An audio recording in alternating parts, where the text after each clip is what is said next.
Right. Well, I mean, first of all, I'm just very excited, for Jesse.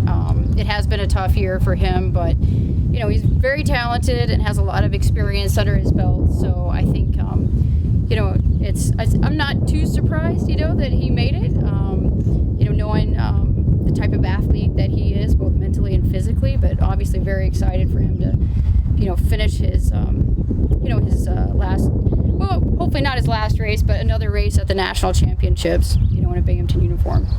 Well, he's meant, a lot to us. He's been, a great student athlete for our program, for the university and our department. He's been very involved in other groups and organizations like on campus. I think he's highly respected, probably most importantly, by our entire program and the university. So, I have a lot of respect for him, for everything that he's done for us.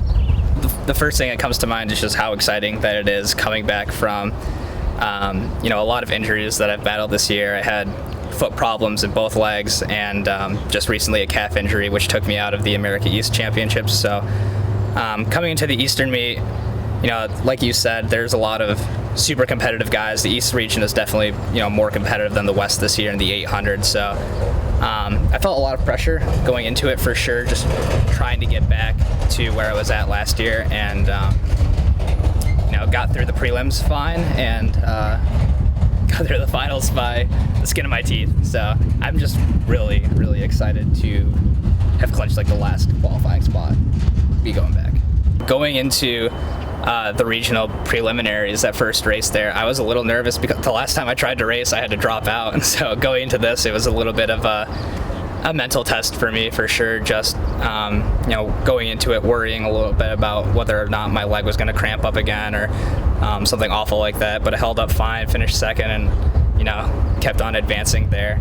It's definitely been a frustrating year, for sure, with injuries and battling that. But exactly like you said, I'm not going to roll over and die. I definitely took on the challenge, and here I am going back to Eugene. I don't think it's too much different. I'm just I'm going into it with an open mind, for sure. You look on paper and I'm not even in the top 15 in the country based off of time, but that's why we run the races. I think it doesn't matter what you have on paper or not, it's who shows up on that given day. And so I'm going to try and put myself in it, for sure. Definitely standing on the starting line in the finals at regionals, I was shaking because I was like, I want this race to roll, man. I just want to get across and see what we can do. And honestly, going to the national meet, I'm just looking to really have a lot of fun. I think it's going to be a great opportunity to get back. I have a chance to be, three-time All-American now, finishing up my career here at Binghamton. And so, worst case scenario is I don't advance. Best case scenario, I get to the finals and see what we got.